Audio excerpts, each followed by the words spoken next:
tu es venu ce soir pour présenter toutes les sorties chez Livresse Édition. Et puis Oui. ce matin, vous avez lancé un appel à texte, on va évidemment en parler aussi. Et puisque je suis fou, je vais te laisser choisir l'ordre, moi je te suis. Mais juste avant tout ça, alors t'as le choix, parce que je suis un grand malade. Soit on fait le portrait chinois littéraire, parce que t'as le droit, mais je crois que tu l'as déjà fait. Alors potentiellement j'ai une autre option, c'est la Mhm. news du soir. Tu as le droit d'avoir la news du soir, et on discute sur une news que j'ai choisie tout à fait aléatoirement. Non, c'est faux, c'est Kiko qui m'en a parlé. Et tu peux choisir Donc, soit le ça, sujet, ouais, ça a l'air sympa, hein. Soit les news, hmm. soit le portrait chinois. C'est toi qui vois. Je n'ai aucune mémoire, donc je ne sais pas du tout si j'ai déjà fait le portrait chinois. Du coup, on peut Allez, on va faire recommencer. la news. La news. Ouais. Allez, la news alors. Hop. C'était une mauvaise réponse. Non, c'était une très bonne réponse. Bah, ça va Ok. faire plaisir aux gens qui veulent qu'on fasse la news. Mais attends, je vais juste faire comme ça. Comme ça, on voit la news. D'accord. Ce sera mieux. Moi, je la vois pas bien parce que Mais Amazon. Ah, mais oui, je vais t'en parler. Amazon s'attaque à la hausse des frais de port sur les livres en France. Alors, je vous refais un peu l'historique, mais en mode très rapide, et puis ton avis m'intéresse. C'est pas complètement anodin, puisque c'est à mon avis quelque chose qui t'intéresse aussi. Pour la France, donc, vous savez peut-être que les frais de port quand on achetait des livres sur Amazon étaient de 1 cent pendant très très longtemps, que les libraires n'étaient pas contents du tout. Je ne sais pas si on a ici avec nous aujourd'hui ou en replay. Donc les libraires pas contents du tout, puisque effectivement, ben, c'est pas exactement le même délire, un cent via Amazon et commandé en librairie. Ce qui va se passer, en tout cas c'est ce qui est prévu, c'est que le seuil des frais de port soit à 3 euros pour les commandes inférieures à 35 euros. Ce qui veut dire que si vous commandez pour moins de 35 euros, vous allez payer 3 euros de frais de port, alors qu'avant c'était 1 cent. Bref, ils ont pondu ça pour essayer d'aider les libraires, parce que la concurrence était un peu déloyale sur ce coup-là. Et la news de ce soir, bah, c'est que Amazon n'est pas content. Pas content. Pas content du tout. Est-ce que tu as suivi toute cette histoire? Est-ce que ça t'intéresse? On est sur la France, principalement. Est-ce que c'est j'ai quelque chose suivi que le tu début. suis? Alors, j'avais suivi le fait effectivement que ça passait de 1 cent à un minimum. J'avais pas vu que c'était 3 euros, mais j'avais vu qu'ils allaient augmenter le minimum. J'avais pas vu qu'Amazon allait s'attaquer à cette mesure-là. C'est pas étonnant en même temps. C'est Amazon, je pense qu'ils sont assez gros pour s'attaquer à qui ils veulent en soi. En sachant que 3 euros, ça reste pas cher par rapport à ce que le commun des mortels est capable de proposer. Nous, par exemple, on a un contrat avec Bipost, donc la poste belge, pour les amis français qui nous écoutent. Et moi, pour envoyer un livre en France, ça me coûte 7 euros. Peu importe la taille du livre, jusqu'à 10 kilos, jusqu'à 6 kilos, c'est 7 euros. Et donc parfois, le livre, il coûte 8 euros et les frais de port, ils en coûtent 7. Donc c'est vrai que les frais de port sont très très chers. Après, je pense que c'est vraiment deux profils différents en fait. Tu as le profil des gens qui vont en librairie, qui veulent soutenir les librairies ou qui aiment les commerces de proximité, qui aiment ce contact avec le libraire, la discussion, les livres qu'on peut te conseiller. Et tu as le profil des gens qui vont sur Amazon. Je pense pas que la modification des frais de port va changer grand-chose au comportement des consommateurs à ce niveau-là. J'ai pas l'impression. C'est un peu la défense d'Amazon, hein. En gros, ils regardent où partent leurs ventes et ils se disent, en général, ça part dans les coins où il y a peu ou pas du tout Ouais. de librairies. Et puis, moi, en lisant ça, je me disais, alors, un peu comme Géraldine dit, oui, peut-être que si vous voulez acheter un livre à 18 euros, bah du coup, vous n'allez pas l'acheter tout de suite. Vous allez peut-être attendre d'avoir 2 livres pour passer les 35 euros, pour faire baisser les frais de port. Mais ça enlève, à mon avis, aussi pas mal de ventes un peu spontanées où ben, on les achète, ces livres, parce qu'on a envie là tout de suite, et que si on doit attendre un peu, on va peut-être plus les acheter finalement. Et potentiellement aussi, je me disais, tiens, est-ce que moi, dans ce cas-là, je ferais pas appel à mes voisins en me disant, tiens, est-ce qu'il vous faut pas un livre? Du coup, plutôt que chacun faire sa commande Mm. séparément, on regroupe, un peu comme quand vous prenez de l'essence ou du pétrole, n'importe quoi. Euh, je sais pas en fait si ça va vraiment aider les libraires. Moi, c'est ça que je me posais comme question en regardant cette news. Donc, je suis un peu arrivé à la même conclusion que toi. Je comprends l'idée et ça doit être. Ouais. Enfin, il y a plein de choses à faire pour aider les libraires. Et je pense que Kiko, tu me disais ça. Mais je n'ai plus le message. Oui, comme si ça allait pousser les gens en librairie. Bah non, je suis pas sûr. Qu'est-ce que vous en pensez dans le chat? Est-ce que vous pensez que ça peut amener des gens à aller plutôt dans les librairies en se disant, ouh, 3 euros, c'est cher. Et toi, tu disais, c'est 7 euros pour envoyer de Belgique vers la France. Alors, j'ai plus les chiffres, mais je peux te les retrouver très Quelque chose comme ça, quoi. facilement. Ouais, quelque chose comme ça, parce qu'en fait, j'ai un document Excel qui regroupe vraiment tous les pays du monde, vu qu'avec Loving Reaper, on en voit vraiment partout. Et donc, je vais ouvrir mon petit fichier pour te dire ça. Et Fanny, pendant Voilà. cela, nous dit, mais moi, on peut taxer, mettre des frais de port. Si j'ai un choix, eh bien, je choisis le libraire. Mais c'est vrai, dès qu'il y a la possibilité, c'est vrai que c'est mieux, mais comme dit Kiko aussi dans le chat, mais il faut avoir une librairie dans le coin, et ça Ouais. favorise peut-être un peu aussi les personnes qui habitent dans les villes, Mhm. et que les zones rurales sont un peu oubliées quand on fait Ouais. ce genre de choses. Mais c'est plus cher que ce que je pensais. Tu vois, ils nous ont augmenté 2 fois cette année, en janvier et en juin. Donc, du coup, c'est environ 8,90 € jusqu'à 2 kilos. Et puis après, on passe à 12 euros jusqu'à 10 kilos. Donc, c'est quasiment le prix d'un petit livre, en fait. Et ça, c'est le prix hors taxe. Donc, il faut savoir que Bipost ajoute des frais annexes, la TVA en soi, mais des frais annexes pour le fuel, pour plein d'autres petites choses. Donc voilà.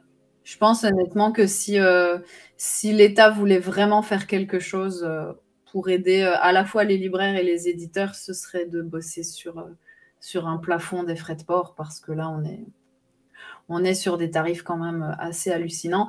Alors après, en France, ils ont le tarif livre et brochure, c'est vrai. Mais en soi, il n'y a pas de suivi, il n'y a pas de tracking, il n'y a pas de délai. Et le livre, s'il est perdu, il est perdu, quoi. Il n'y a aucun recours. Et il faut savoir, en fait, que le vendeur est tenu de donner une preuve qu'il a envoyé l'objet, ce qui est logique, hein. La protection des consommateurs, elle est logique dans ce cas-là. Et donc, si on envoie un livre et brochure, on est obligé de le renvoyer. Heureusement, la majorité des gens sont honnêtes, mais les gens pourraient très bien dire, écoutez, j'ai jamais reçu le bouquin, alors qu'ils l'ont reçu. Et dans ce cas-là, t'es obligé de le renvoyer. Donc c'est plein de... Ouais, c'est le souci, on en a déjà parlé plein de fois, mais c'est le souci de la chaîne du livre, c'est qu'il y a énormément de prestataires sur un tout petit objet qui n'est pas si cher au final. Ça reste un budget, hein, et voilà, c'est cher en soi pour un produit, je ne vais pas dire un produit de luxe entre guillemets, mais un produit voilà, d'agrément. Et il y a la possibilité d'augmenter le prix final du livre, mais alors c'est le lecteur qui va en pâtir et qui va finir par plus savoir se le payer. Donc ouais, il n'y a pas vraiment de solution. À Mais part c'est pouvoir... vrai que bosser sur un plafond, hein, comme tu dis, ça c'est déjà un début de piste.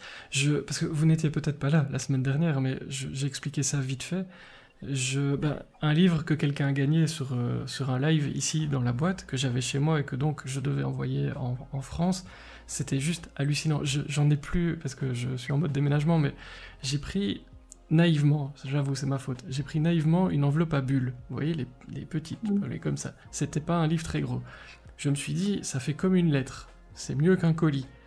Eh ben non, ça c'était naïf, vous voyez. On m'a demandé 23 € de frais de port. Le livre à l'intérieur coûtait un petit 18, hein. Donc je suis tombé dans les pommes une première fois, ils m'ont réanimé, puis j'ai cru que j'avais mal compris quelque chose. Ils m'ont dit non, vous n'avez pas mal compris. Et puis la dame qui est charmante m'a dit ok, on va faire autrement, on va le compter en colis, en le mettant dans un colis du coup. Et là ça m'a coûté 11,60 €. mais même 11,60 € en vérité, je suis retombé dans les pommes, mais c'était déjà mieux que 23.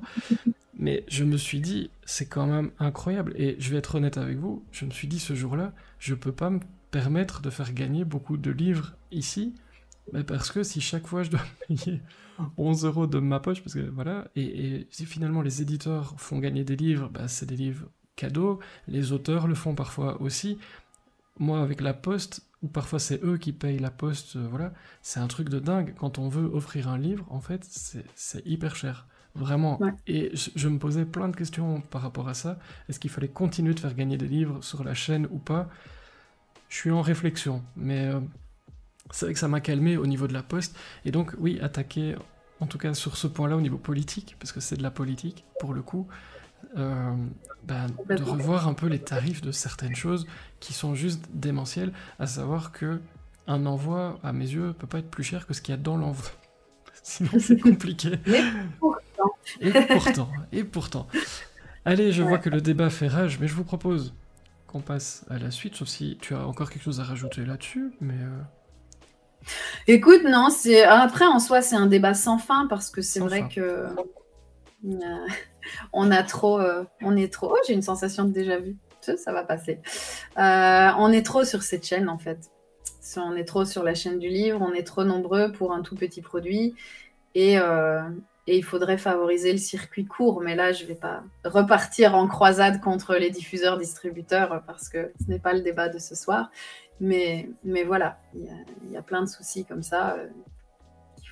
Et il faudrait que tous les acteurs se mettent ensemble, parce que c'est ça le souci un petit peu, et moi aussi je suis un peu comme ça, c'est ça le souci dans la chaîne du livre, c'est que officiellement les gens se disent oui, la chaîne du livre, chaque maillon est essentiel. Non, chaque maillon se tire dans les pattes, chaque maillon se dit ouais, lui il gagne 30% sur mon livre alors qu'il faut rien. Voilà, c'est chacun a ça, plus le fait que l'éditeur soit vu vraiment comme le gros méchant de l'histoire qui se tape 80% du prix du livre alors que l'auteur, il en a que 10. Alors que dans les faits, c'est pas ça, c'est pas vrai. Au final, sur le livre, sur le prix du livre, la maison d'édition, en gain final, ben, elle a entre 8 et 9% en soi. Dans la chaîne normale, quand ça passe par un libraire. Je ne parle pas des ventes en salon direct parce que là, effectivement, c'est plus gros, même si on a des frais de stand, etc. Donc voilà, c'est vraiment un sujet complexe avec plein d'intervenants qui veulent tous forcément avoir un bout du gâteau et le gâteau n'est pas bien gros, c'est un tout petit cupcake. Et du coup, voilà. Et c'est ça le souci. Bienvenue. Mais Aude Berthelot, qui était notre invitée il n'y a pas très longtemps, lectrice professionnelle, le disait aussi, il y a d'autres endroits où la chaîne du livre n'est pas la même. Et donc, quand on retire des intermédiaires, il peut se passer des choses incroyables.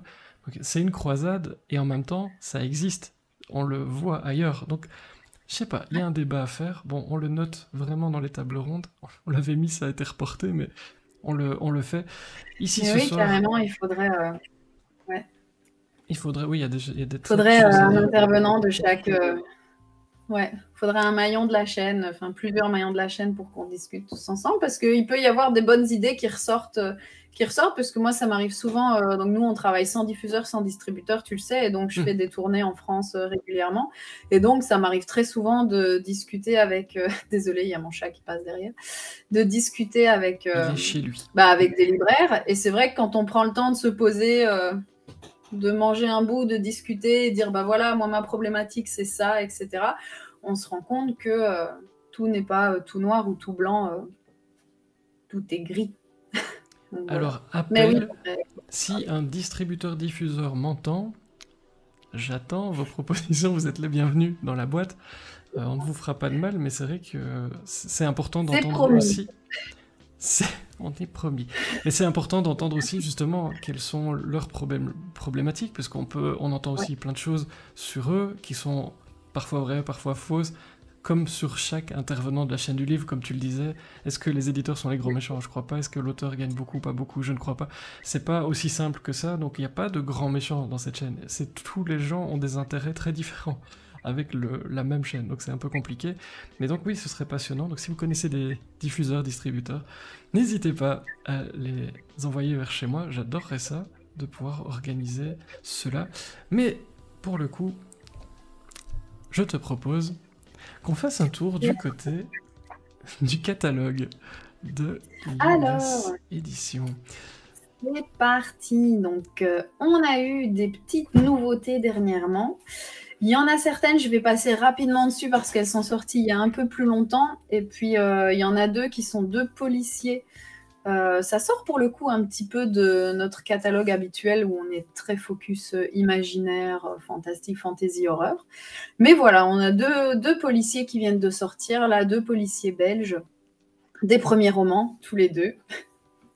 Ben oui, c'est l'autre, il est jaloux. Voilà. Bah oui, évidemment.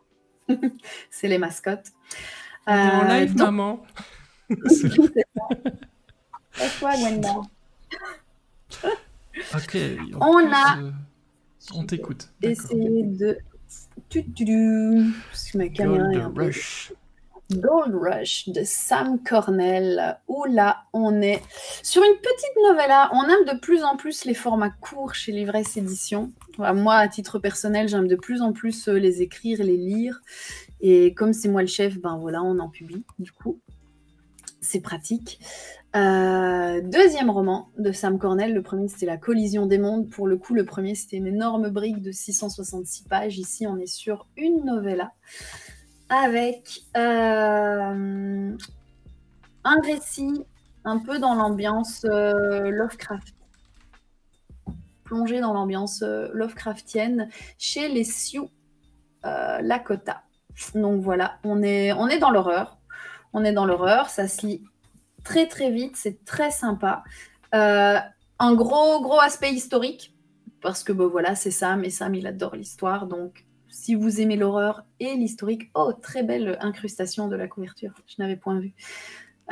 Gold Rush, il est top. On a du budget maintenant. Ah non, le budget est parti dans la poste.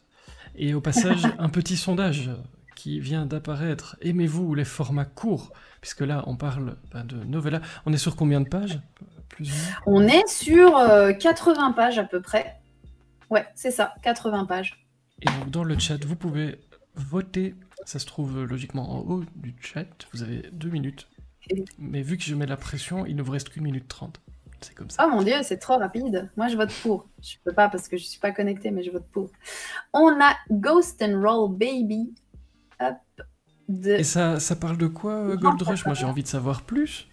Avant. Alors, je vais te lire la 4e. Bah oui, en plus pendant le sondage, comme ça on laisse le temps de savoir oui, si les gens aiment les formats courts. Mais oui, parce que moi la couverture, je l'adore, elle donne super bien. Elle est super belle, et alors il faut savoir que c'est une sculpture d'un artiste américain qui s'appelle John Coleman, et l'auteur l'a contacté en lui disant voilà, qu'il était fan de son travail, et notamment de cette sculpture-là, et il lui a demandé s'il avait l'autorisation de l'utiliser pour une couverture, et il a été vraiment adorable, et il a accepté qu'on puisse l'utiliser pour couverture, marque-page et kakémono. Donc voilà, je le remercie. Thank you. Et donc, Gold Rush, Dakota 1876, quelques semaines après la déroute de l'armée américaine sur le champ de bataille de Little Bighorn. Avides de sang et de vengeance, les tuniques bleues poursuivent sans relâche les troupes rebelles de Crazy Horse et Sitting Bull. Ni le froid, ni la pluie, ni la faim n'entravent la sombre détermination de leur général, le vétéran George Crook. Début septembre, les sinistres collines des Black Hills lui offrent une opportunité de revanche. Mais il se retrouvera confronté à un adversaire plus coriace qu'imaginé et défiant tout entendement. L'horreur. Je fais le montage aussi. Ouais, on est dans l'horreur. L'horreur, ambiance Lovecraftienne, des Indiens, des tuniques bleues, beaucoup d'historique. Vraiment très très sympa comme court format. Et alors, il faut savoir qu'il l'avait initialement proposé pour l'appel à texte de Nouvelles de l'Ouest.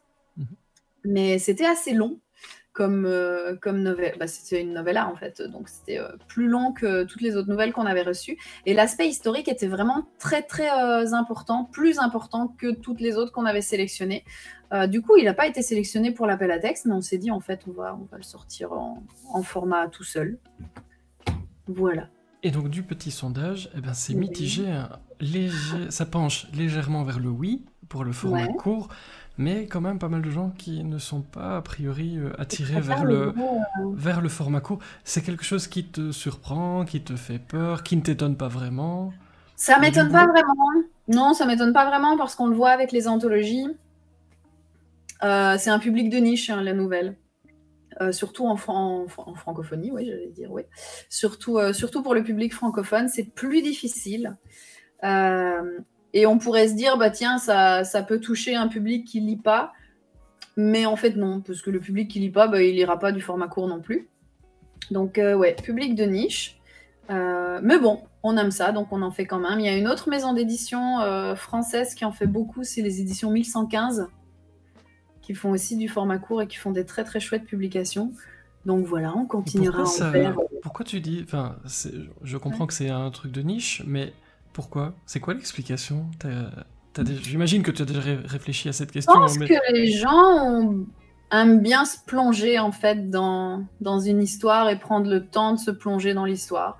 Moi, je vois que ça.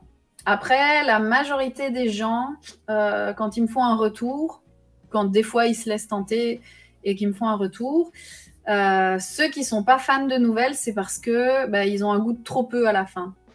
Surtout que bon, voilà, il y a des nouvelles à chute, il y a des nouvelles à fin tout à fait ouvertes.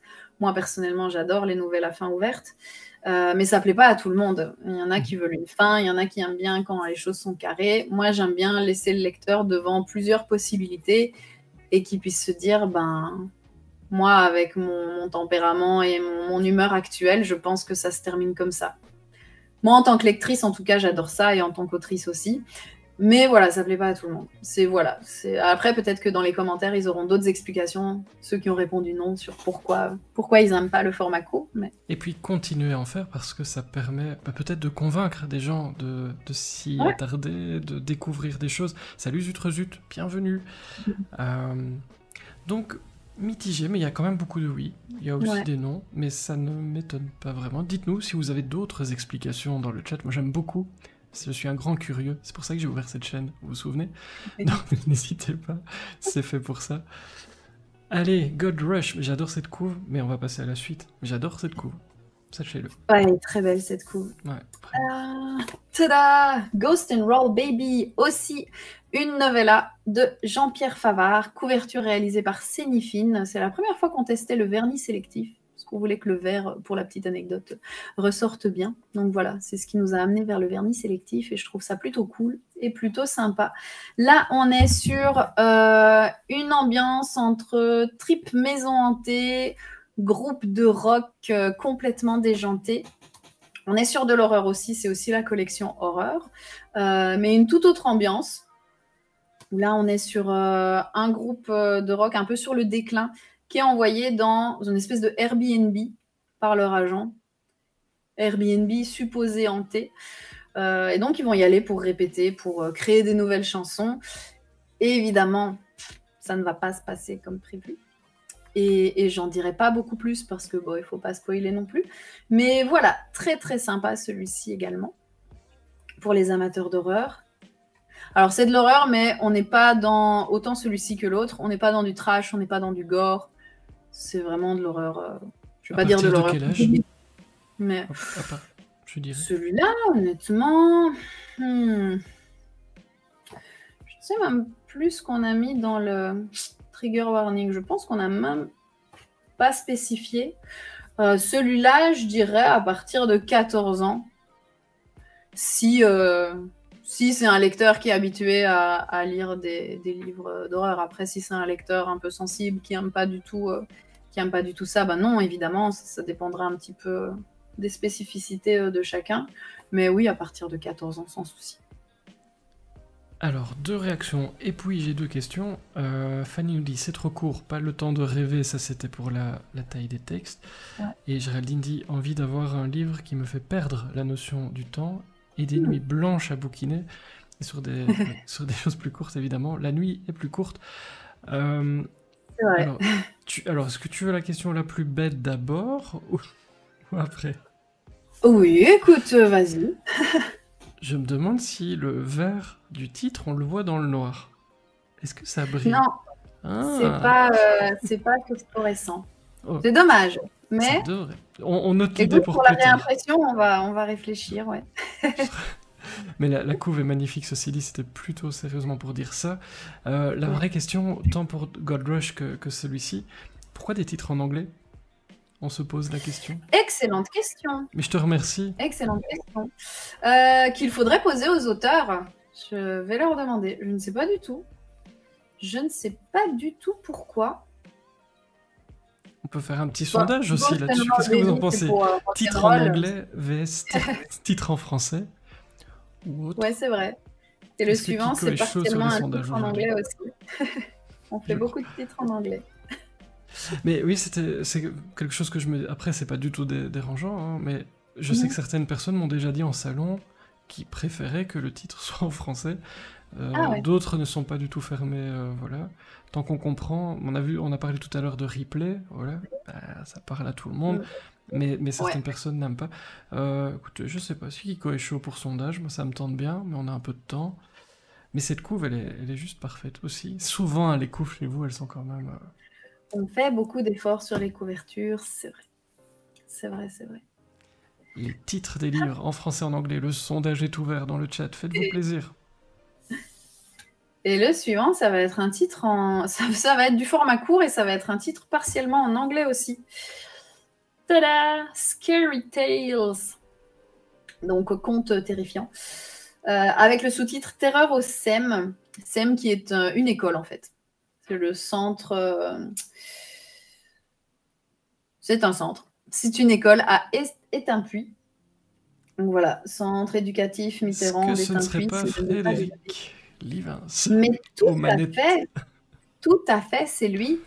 Faut savoir que celui-là, c'est un petit recueil en fait de 8 nouvelles et c'est issu d'ateliers d'écriture. Donc Fred a été faire des ateliers d'écriture avec des adolescents, donc entre 13 et 15 ans. Et il a écrit avec eux des nouvelles. Et donc ça donne 8 nouvelles dans ce recueil, qui sont très très chouettes. Et pour le coup, c'est sympa parce que on est dans l'horreur aussi. Hein. C'est dans notre collection Jeunes Encres parce que quand c'est des partenariats ou des ateliers d'écriture, ou avec des jeunes, on a une collection spécifique pour ça. Mais du coup, ça donne des histoires qui ont été écrites par des adolescents et qui sont donc accessibles pour des adolescents. Alors ça reste, tu as déjà lu Frédéric Livins, ça reste du Frédéric Livins, donc on est dans le sanglant, hein, on va pas se mentir. Même s'il a dû réfréner les ardeurs des élèves. Il voulait mettre des choses vraiment horribles dedans. Et toi, en tant qu'éditrice, est-ce que tu dois faire du tri dans tout ça et dire non, ça va pas aller, les amis? Non. Moi, j'ai spécifié, ouais, parce que, alors pour une des nouvelles, il voulait faire passer la prof par la fenêtre, admettons, mais il voulait que le berger allemand viole la prof.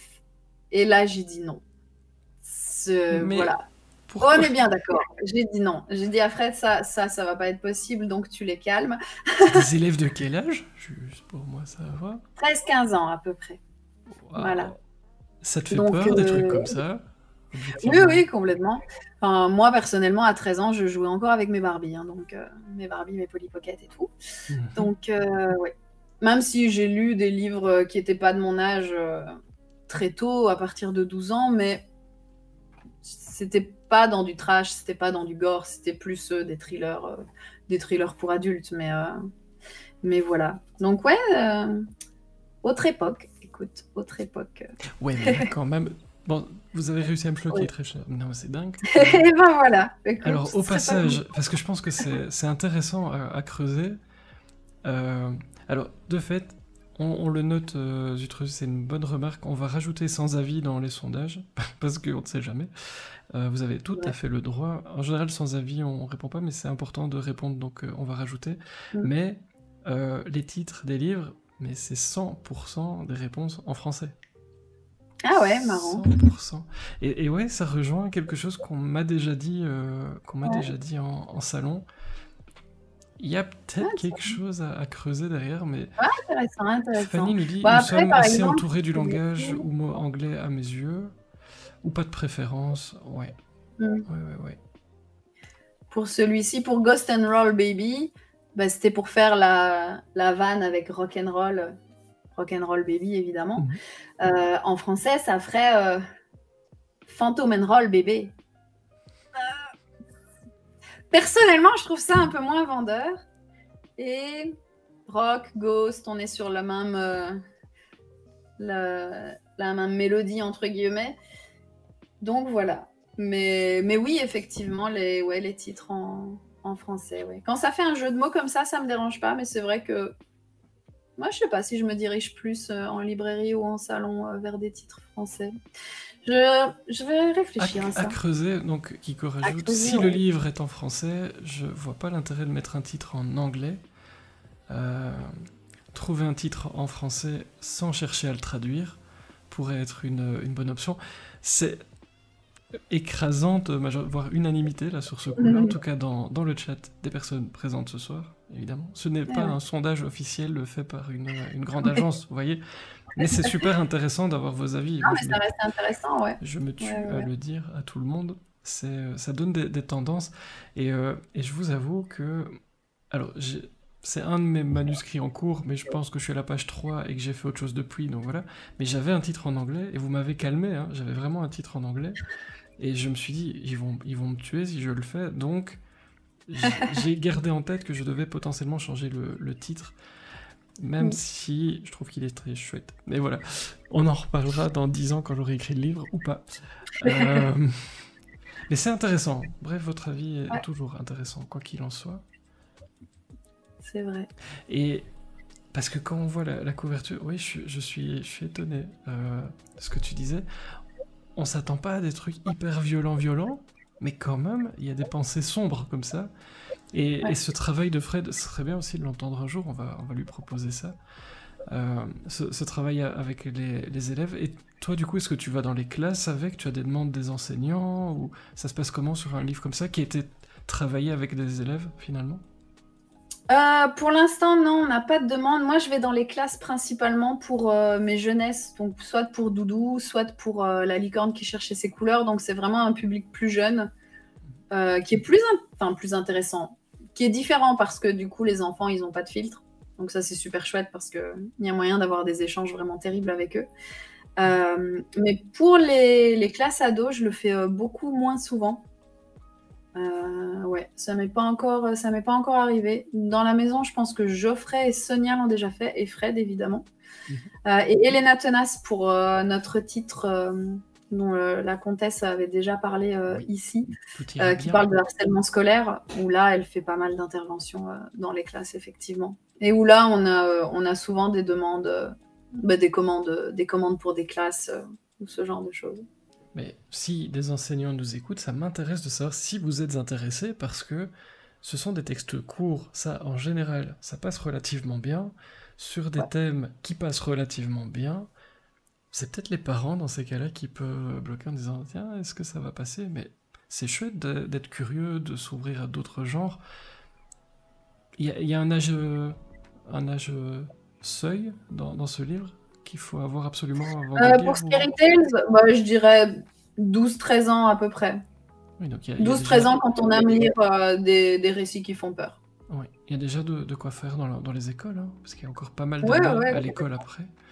Ok, c'est intéressant. Je demanderai à Fred, tiens, ce qu'il en pense. Ça m'intéresse. Alors, ensuite, on va parler brièvement de... Tada! Et ça, je suis super contente. Oui, c'est vrai, on peut en parler longtemps. Je commence par l'aube. Eh ben, pas de souci, tu peux commencer par celui que tu veux. De magnifiques couvertures réalisées par Geoffrey Clostrio, qui m'a détestée pour la réalisation de ces couvertures parce que je l'ai saoulé du début à la fin avec le moindre petit détail, de petites tranches de machin, de décalage. Ça a duré des semaines et des semaines. J'ai vraiment été chiante. Mais bon, ça vaut le coup parce qu'ils sont vraiment beaux. Et donc, ça, c'est notre anthologie. Du coup, ça fera un lien vers l'appel à texte transition de fou. Nouvelles de l'Ouest, Aube et Crépuscule, parce qu'on a reçu tellement de bons textes que du coup, on a fait 2 anthologies. Chaque année, en fait, je me dis, bon, cette fois-ci, on en prend 5 et ça suffit. Et chaque année, on en prend de plus en plus. Donc là, il y en a 22 quand même. il va falloir commencer à se calmer. Quelle santé. Donc voilà, on est... Quoi? Et salut Géraldine. Je disais qu'elle sentait 22 textes. Et très très bonne soirée Géraldine. Merci, à très bientôt. 11 de chaque. Et donc voilà, de l'horreur sur le thème du western. Western très très vaste. C'est pas forcément un cow-boy au Far West. Ça peut être beaucoup beaucoup d'autres choses. Et c'est ça qui est super intéressant dans ces anthologies. Donc voilà, on a vraiment de tout. On a des textes qui sont des hommages. Alors on en a un dans Aube qui est un hommage à la 4e dimension de Jack Machio.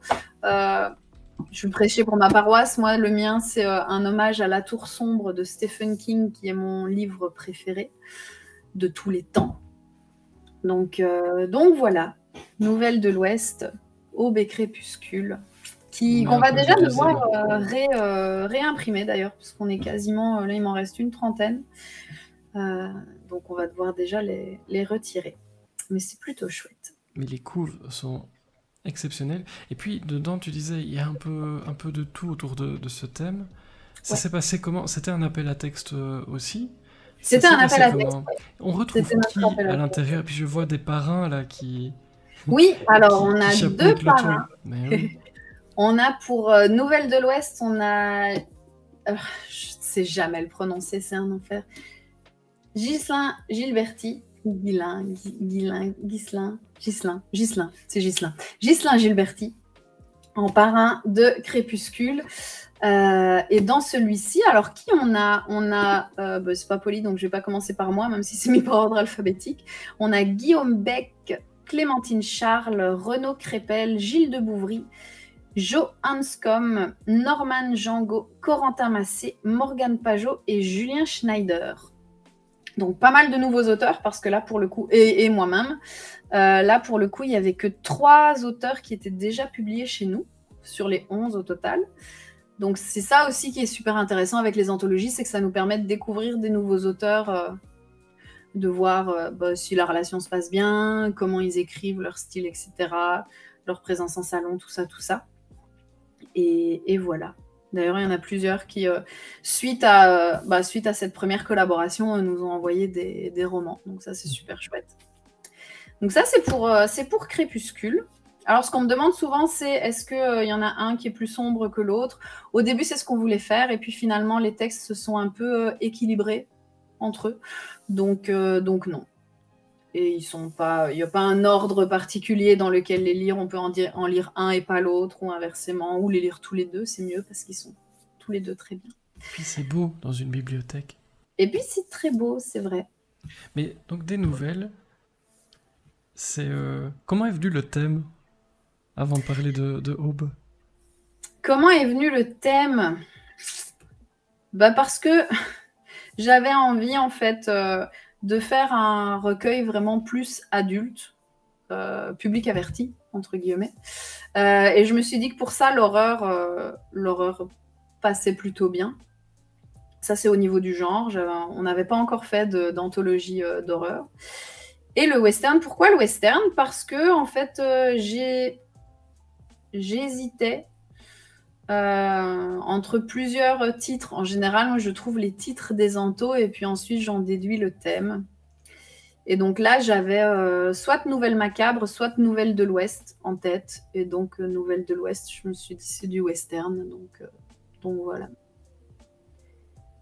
Ouais. Et le parrain. Donc, les thèmes, c'est tout à fait, enfin, c'est moi qui choisis. Voilà. C'est la patronne. Et donc, le parrain de Aube. Ouais.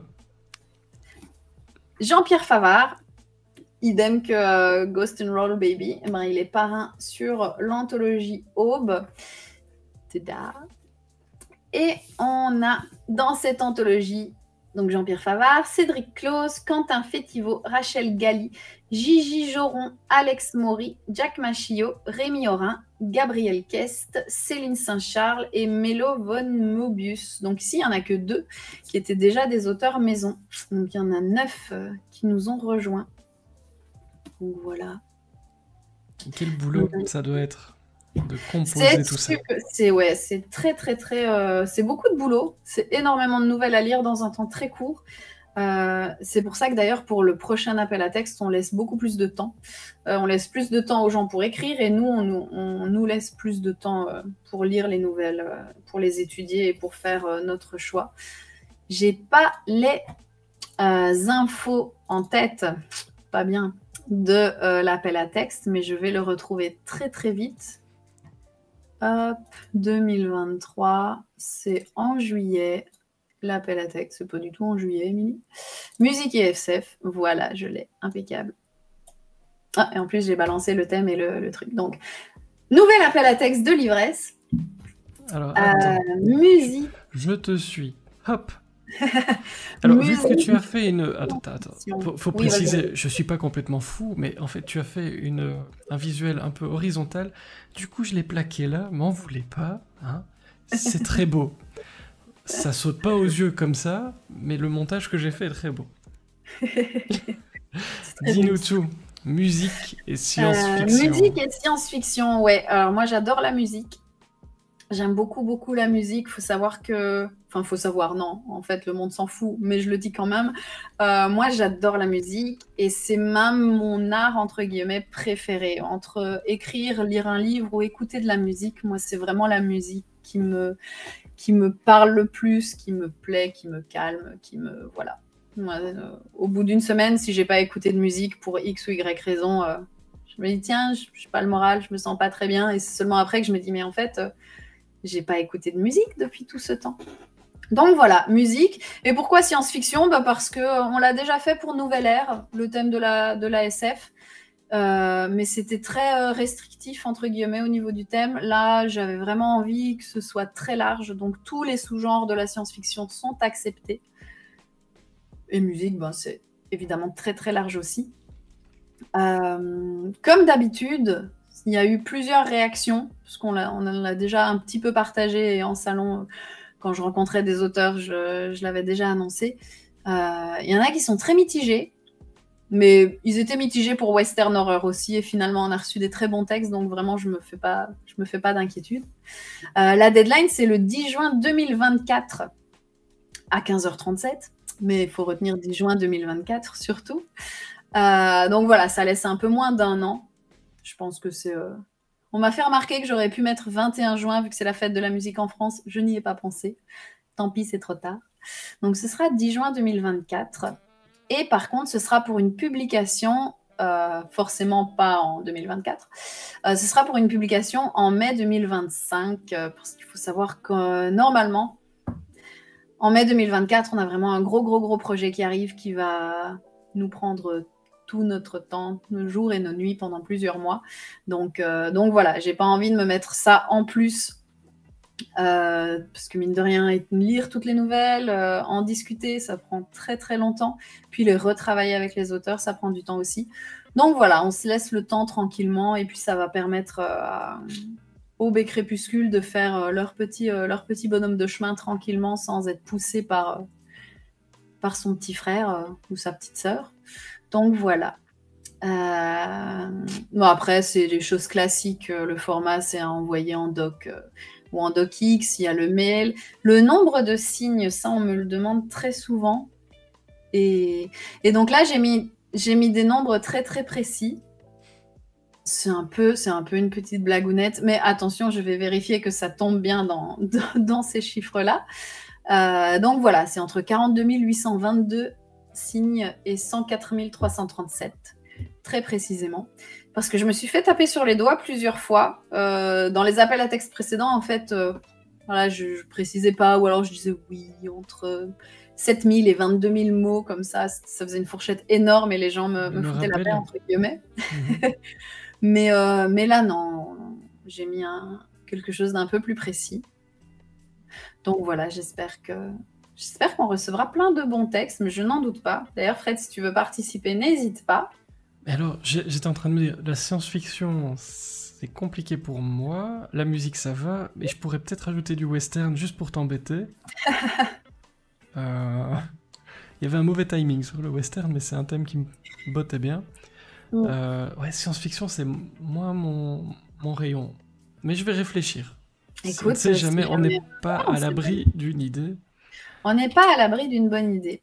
Donc Vu que j'ai voilà. recommencé la guitare, oui, ça pourrait. Eh Non. ben, ouais, écoute. Mais alors que toi, c'est la musique, moi, c'est la boîte. Ça me fait plaisir, ça m'apaise d'être dans la boîte avec vous. Qu'est-ce que vous voulez? Et donc, on pourra suivre tout ça, mais toutes les infos, vous pourrez les retrouver évidemment sur les réseaux de Livresse Édition. Tout à fait, on a mis sur la le publication en site. épinglé. Et ce Voilà. n'est pas encore sur le site parce que je Bientôt. suis une très mauvaise élève, mais bientôt, c'est promis. Bientôt. Vous aurez toutes les consignes pour les gens qui aiment les consignes. Exactement, on a tout mis ça, plein vous de pourrez- consignes. Non, c'est vous pas pourrez vrai, les on n'en a pas mis plein. J'ai juste précisé que voilà, il n'y avait pas de limite d'âge, il n'y a pas de limite de nationalité ou de pays, n'importe qui peut l'envoyer sans souci. Tout ce que je demande, c'est un minimum de politesse, à savoir ne m'envoyez pas un mail vide. Ça m'est arrivé l'année passée plusieurs fois, un mail avec juste la pièce jointe, parfois la signature, parfois non, mais pas de bonjour, pas d'au revoir, pas de... Voilà, donc C'est donc un ça, truc qui le revient faites pas. souvent ici, c'est dingue. Je comprends pas comment on peut envoyer des mails vides en ne mettant pas bonjour. Alors des fois, ça peut être une erreur de manipulation, ça j'entends. Tu mets ta pièce jointe, t'es pas bien réveillé, t'appuies sur envoyer, et puis... Mais alors, tu renvoies un mail derrière en disant, bah désolé, la Ok, pièce jointe est alors, partie sans moi. c'est la Mais minute voilà. truc et astuce de Fred. Ne mettez pas de t-shirt de Noël en juin, ça c'est la première, mais surtout, enfin, vous faites ce que vous voulez, mais pourquoi ne mettriez-vous pas le destinataire en dernier? C'est la dernière chose que vous mettez dans le mail, ça évite d'envoyer des trucs incomplets. Ouais. Personnellement, je fais ça depuis toujours et ça aide plutôt pas mal. Après, on n'est pas à l'abri que ça parte un peu freestyle, mais si c'est l'adresse de la personne que vous mettez en dernier, il y a peu de chances que ce soit pas complet. C'est un petit truc que je vous donne pour les gens qui ont la gâchette facile. Je En valide parlant de ce western. petit truc. Moi, je le fais pour les mails très importants où vraiment je peux pas me foirer. Donc, Ma voilà, commande de sandwich. c'est ça. Donc voilà, c'était pour l'appel à texte. Qu'est-ce que je voulais raconter? Est-ce qu'on est bon dans le timing? Ah, bah, ça dépend Moi, je de sais pas. toi. Moi, je peux encore t'accorder au moins 7 minutes. Parce que je Oula, suis 7 comme ça. minutes. Ok, eh ben écoute. Mais il y avait encore des livres, alors attends. Ouais, il y a tada, Hit by Pitch Ça me va. de Hellboy Dom. Là, on part sur du policier. Eh ben, du coup, je vais accélérer un tout petit peu la cadence. On part sur du policier. La petite Allez, je te laisse originalité. encore 10 minutes. Mais parce que on a du budget. Parce que Ok. j'ai rien envoyé avec la poste cette semaine, du coup j'ai un peu de budget. Ah, ça va. On est dans le monde du baseball. On va avoir une enquête policière. On va avoir un meurtre assez horrible. Je pars de la fin. On va avoir un match de baseball. Match de baseball où il va se passer des choses particulières. Et le lendemain, un corps va être découvert atrocement mutilé. Et donc, on a un ancien enquêteur, très récemment à la retraite, qui va reprendre du service pour mener cette enquête. Ce qui est très chouette, c'est que Dom, il est passionné de baseball. Et donc, on retrouve vraiment tout cet ADN du sport, du baseball, sans que ce soit vraiment rébarbatif pour ceux qui n'aiment pas ça ou qui n'y connaissent rien. Donc, de tous les retours qu'on a eus pour l'instant, c'est que c'est vraiment très agréable à la fois pour les novices ou pour les fans absolus, j'allais dire du ballon rond, mais c'est pas ça, de la petite balle. Donc voilà, Hit by Pitch, c'est son premier roman, auteur belge, donc franchement à découvrir, il est super chouette. Et deuxième roman, alors il est dans notre collection contemporaine, mais c'est aussi un policier, c'est un petit mélange des genres, justement celui-ci aussi. C'est pour ça qu'on l'a pas mis dans thriller, parce que objectivement, c'est pas que un thriller. Il en a certains codes, mais pas tous, et donc du coup, voilà, on l'a mis dans contemporaine. Paul Delange qui a été finaliste du prix Fintro, organisé à la Foire du Livre de Bruxelles en 2018. Donc voilà, il aurait dû sortir un peu plus tôt, mais Covid aidant, on a dû repousser sa publication. Mais voilà, Casey Band, encore un titre en anglais, je suis désolée. Mais voilà, ici À on va... réfléchir. Ouais. On va se retrouver dans les années 80. Dans les années 80 en Écosse avec, alors pas vraiment une enquête policière, mais une enquête menée par deux jeunes qui vont se retrouver dans une sale situation suite à une idée un peu foireuse, à savoir, tiens, si on essayait de voler le parrain local en soi-disant lui achetant de la drogue, mais finalement en lui volant sa drogue et en lui filant pas de sous. Mauvaise idée, évidemment.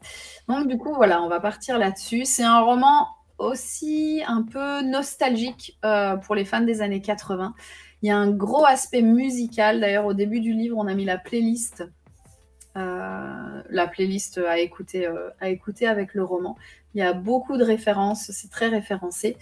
Et voilà, on se laisse un petit peu embarquer, un petit peu beaucoup, avec Paul. Et ces deux auteurs qui seront au salon du livre, alors pas de Mons, mais je crois qu'il s'appelle le Salon des auteurs belges, qui se tiendra ce week-end à Mons. Il y aura Frédéric Livins, Paul Delange et El Boydom, entre autres. Je crois qu'il y a 50-80 auteurs à peu près. Donc voilà, tu y seras aussi, je crois. C'est gentil de le dire. Allez, bah oui, écoute, allez tous les voir parce que c'est un super salon. Moi, je ne pouvais pas y être parce que je serai à Valenciennes, à la Japan Manga Wave de Valenciennes. Donc voilà, vous ne pouvez pas être partout. Et s'il me reste quelques minutes, je vais parler de nos promotions de l'été. Mais évidemment. Nos promotions estivales. Alors, il faut savoir que du 1er juillet au 31 août... Moi, je remets Crépuscule, parce que j'adore Oui, bien sûr, parce qu'elle est très jolie et que je suis dedans, donc ça me va. C'est ça. Pour tout achat de Loving Reaper. Loving Reaper qui est notre album d'histoire courte en lien avec la maltraitance animale, donc vraiment un livre de sensibilisation très joli. On offre un Ex Libris. Ex Libris qui se retrouve initialement dans le Goodie Pack. Mais là, voilà, chaque achat de Loving Reaper, on offre l'Ex Libris systématiquement. Je vais prendre mon petit copion parce que des fois, je ne suis pas sûre. Pour 50 € de commande sur notre site internet, peu importe le livre, peu importe ce que vous achetez, vous recevrez 2 planches de stickers. Alors, il y a... Hop, où est ma caméra? La première planche, c'est en lien avec l'album jeunesse Plus tard je serai, avec des superbes illustrations de loups, toutes mignonnes. Et la deuxième planche, c'est en lien avec Cassilina de S.A. William, avec des petits noms mignons, comme J'aime pas les gens ou Chute, tout ça, tout ça. Désolé, pas désolé. Moi, personnellement, j'adore ces stickers. Et 2 badges. Alors, hop. Alors, ce ne sera pas forcément ceux-là, mais ce sera un petit badge et un gros badge. Donc, voilà. 50 € de commande. On rajoute des cadeaux. Toutes les promos sont... additionnables, cumulables, on dit en français. Toutes les promos sont cumulables, donc voilà, il ne faut pas hésiter. À chaque achat d'album, on offre le livre de coloriage Petit Dragon et les Dragonules. Donc ça, c'est pour le côté jeunesse. Et à chaque achat d'anthologie, si on a réussi à bien mettre l'option sur le site internet, mais normalement oui, à chaque fois que vous avez une anthologie dans votre panier, on vous proposera de découvrir une novella à tout petit prix, 3 €. Donc pour 3 €, vous pourrez découvrir soit La Mélodie, soit Ancrer l'avenir, soit Kidnapping. Donc voilà. On commence à avoir pas mal de petites novellas dans le catalogue, effectivement. Voilà, ça c'était pour les petites promos. Et il est 22h30. J'ai géré le planning comme une dingue. Voilà. C'est impressionnant. Moi, je trouve... Du coup, j'ai pas le droit de te poser des questions additionnelles. Oui, bien sûr. Mais non, c'est surtout, on voit plein de projets, t'as présenté plein de choses. Ça se passe bien pour vous? Comment ça va? Parce qu'on sait que la période n'était pas super évidente il n'y a pas très longtemps. Ça fait plaisir de voir autant de sorties, des plumes qu'on ne connaît pas en plus. Hein. Vous prenez des risques, on en parlait avec Sébastien tout à l'heure, des éditeurs qui prennent des risques, qui mélangent des genres. Bah, tout ce que tu nous as présenté ce soir va dans ce sens-là. Comment ça se passe? Comment vas-tu? Ça se passe bien. Ouais, ça se passe bien. Je peux pas dire que ça se passe mal, ça se passe bien. Après, moi, j'ai toujours géré Livresse Édition de manière très prudente. J'aime pas cette expression, mais en bon père de famille, en bonne mère de famille, du coup. En partant du principe que je dépense pas l'argent que je n'ai pas. Et donc, voilà, ça, c'est vraiment un principe qui régit pas mal Livresse pour moi. Et donc, si j'ai pas l'argent pour faire une nouvelle sortie, je reporte la sortie, etc., etc. Bon, là, on a une trésorerie en toute transparence qui est vraiment très, très correcte. Et donc, ça fonctionne bien. Quand on fait des sorties, on n'est pas à l'abri de sortir un livre qui fonctionne pas du tout, qui fait un flop, ou de faire plusieurs salons d'affilée où il y a un ouragan, où il y a personne, ou plein de choses possibles. Hein, ça, on n'est pas à l'abri. Mais je dois dire que on a de la chance. On a de la chance, ouais, ça. On ne fait que des salons où on est bien accueilli, où ça se passe bien, où le public est présent. Merci d'ailleurs à tout le monde parce que ça, c'est vraiment adorable. Et voilà. Non, je dois dire que Livresse Édition se porte bien. Ouais. Bien, c'est une excellente nouvelle. C'est toujours un énorme plaisir de te recevoir ici. On te garde... Merci à toi. Évidemment, tu as une carte de fidélité pour toutes les tables rondes sur la chaîne du livre. Impeccable. Je veux être sur toutes les tables. J'ai plein de choses à te dire. J'ai envie de te poser une question traditionnelle de la boîte. Imaginons que cette boîte puisse te faire traverser le temps et que tu te retrouves quand tu avais 10 ans. Vous vous croisez. Tu aimerais dire quoi à cette jeune personne que tu étais avec tout ce que tu sais aujourd'hui? Dure question. J'aimerais lui dire plein de choses, plein de choses, mais je lui dirais rien parce que je me trouve vraiment chanceuse en fait d'être là où je suis pour l'instant et j'aurais trop peur en fait qu'en disant quoi que ce soit, il y ait un petit grain de sable dans l'univers qui fasse que je me retrouve pas du tout là où je suis aujourd'hui. Donc voilà. Je vais évidemment te laisser le mot de la fin avec toutes ces bonnes nouvelles. N'hésitez pas à aller faire un tour sur le site de Livresse Édition, voir toutes les parutions, toutes les couvertures, tous les titres en anglais et ceux en français. Faites-vous plaisir, il y a vraiment plein de choses, il y a des nouvelles, il y a des romans, il y a de tout, il y en a pour tous les âges, il y a plein de genres différents.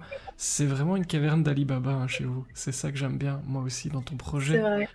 Et à ton image, j'ai envie de dire. Donc c'est très très chouette de voir tout ce qui se passe depuis que tu as lancé cette maison d'édition.